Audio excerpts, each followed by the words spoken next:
میں مدینہ مارہرا کی قسمت ہے۔ ایسا دور ہے کہ اگر آپ جس جگہ جائیں تو دین سے دور لے جانے والی چیزیں موجود ہیں۔ آپ اپنا موبائل کھولتا ہے بچہ، اگر کوئی دینی تقریر بھی سننا چاہتا ہے تو تھوڑی دیر میں کوئی ایسا گندا ویڈیو آتا ہے جو اس کے دماغ کو بانٹنا چاہتا ہے۔ دنیا میں مختلف تحریکیں ہیں جو بندے کو خدا اور رسول سے دور لے جانا چاہتی ہیں۔ کہیں پہ کچھ لوگ ہیں جو کوئی شرارت کر رہے ہیں، دنیا میں ممالک ہیں، آرگنائزیشنز ہیں، شیطانی قوتیں ہیں جو مضبوط ہوتی جا رہی ہیں۔ انہوں نے اپنے ساتھ دنیا کے بڑے بڑے شیاطین کو لے لیا ہے اور اس طریقے کے پروگرام، اس طریقے کے گیم، اس طریقے کی فکریں، اس طریقے کی آزادیاں اور اس طریقے کے قانون بنائے جا رہے ہیں کہ لوگ اپنے دین اور ایمان سے ہاتھ دھو بیٹھے۔ ایسے میں اگر ہمیں اپنے آپ کو بچانا ہے، اپنے ایمان کو جو ہماری سب سے بڑی دولت ہے، یاد رکھیے کہ جان سے بڑی دولت ایمان ہے، جس کا ثبوت، جس کی یاد بنانے کے لیے ہم اکٹھا ہوئے ہیں۔ کربلا کے میدان میں ہمارے امام نے جان کو اہمیت نہ دی بلکہ ایمان کی اور اسلام کی حفاظت کو اہمیت دی۔ تو آج بھی ہمارے سامنے وہی چیلنجز ہیں کہ اپنے امام کی تعلیمات کے دامن کو مضبوطی سے پکڑیں اور اپنے ایمان کی حفاظت کریں۔ جہاں پر دنیاوی طاقتیں ہر طرف ہمارے ایمان چھیننے کی کوشش کر رہی ہیں، ہمارے اسلام کو، ہمارے اعمال کو کمزور کرنے کی کوشش کر رہی ہیں، اگر ہمیں اپنے نسل کو بچانا ہے، اگر ایمان کے ساتھ اس دنیا سے جانا ہے، اگر ہمیں اپنی آخرت کو کامیاب بنانا ہے تو حضرات گرامی ہمیں دین کے دامن کو مضبوطی سے تھامے رہنا ہوگا۔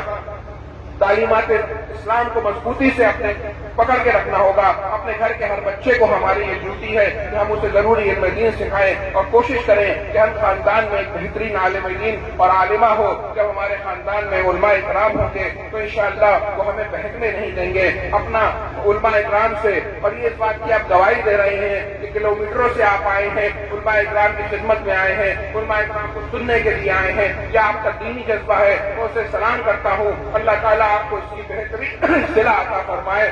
اور جب آپ علماء اکرام سے اپنے آپ کو مضبوطی سے علماء اکرام کے دامن سے اپنے بچوں کو وابستہ کریے، اپنے گھروں میں دینی ماحول بنائیے۔ اور میں گزارش کرتا ہوں کہ ہمارے بھائیوں کو تو جمعے کی نماز میں اکثر دین کے بارے میں کچھ سننے کو، علماء سے ملنے کا موقع مل جاتا ہے، لیکن ہماری بہنوں کے لیے ایسے انتظامات نہیں ہو پاتے ہیں۔ تو میں آپ سے گزارش کرتا ہوں کہ اپنے ہر محلے میں، ہر شہر میں، ہر قصبے میں، ہر گاؤں میں کوشش کیجیے کہ ہم لیڈیز کے لیے دینی اجتماع کا انعقاد کریں۔ ہم کوئی گھر لے سکتے ہیں، کوئی جو ہے شادی گھر کا، کسی بھائی کے پاس میرج ہال ہے وہ اس کا روم لے سکتا ہے، کسی کے پاس اسکول ہے وہ اس کا روم لے سکتا ہے، اور وہاں پر 15 دن میں بہنوں کے لیے کچھ دینی اجتماع منعقد کرا سکتا ہے۔ جب گھر میں دین آئے گا تو انشاءاللہ ہماری نسلوں میں دین آئے گا۔ میں آپ سے اب زیادہ گفتگو نہیں کرنا چاہوں گا، بس یہی بات آپ سے کہنا چاہوں گا کہ علماء اکرام کے دامن سے مضبوطی سے تھامے رہیں، اور ایک پیغام ایک سید ہونے کے ناطے، ایک عالم رسول ہونے کے ناطے میں آپ کو دینا چاہتا ہوں کہ کبھی اگر کوئی سوچے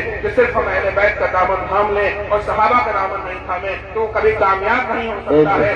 کوئی آدمی کامیاب ہوگا جس کے ایک ہاتھ میں صحابہ کا دامن ہوگا اور دوسرے ہاتھ میں اہل بیت کا دامن ہوگا، جس کے ہاتھ میں دونوں کی محبت ہوگی۔ آج کل کچھ لوگ اپنی تقریروں کو چمکانے کے لیے اور کشیت کے فتنے کے اثر انگیز ہونے کے، صحابہ کی گستاخی کرنے کی کوشش کرتے ہیں، تو وہ یہ لوگ جان لیں جو صحابہ کی گستاخی کرنے کی کوشش کرتے ہیں، حضرت ابوبکر صدیق، حضرت عمر فاروق کے مقام کو کم کرنے کی کوشش کرتے ہیں، وہ کبھی کامیاب نہیں ہو پائیں گے کیونکہ وہ کبھی حق سے جیت نہیں پائیں گے۔ علماء حق ہمیشہ موجود رہیں گے اور موجود رہیں گے، اور ہمیشہ آپ کو بتاتے رہیں گے کہ ہمیں اپنے ایک ہاتھ میں صحابہ کے دامن کو مضبوطی سے تھامنا ہے اور ایک ہاتھ میں اہل بیت کے دامن کو مضبوطی سے تھامنا ہے۔ اگر جدھر بھی کمزوری ہوئی تو ہمارا نقصان ہے۔ میں ایک بار پھر آپ سب کو اس کامیاب جلسے کی مبارکباد دیتا ہوں۔ اللہ تعالیٰ اس جلسے کو قبول فرمائے۔ السلام علیکم ورحمۃ اللہ وبرکاتہ۔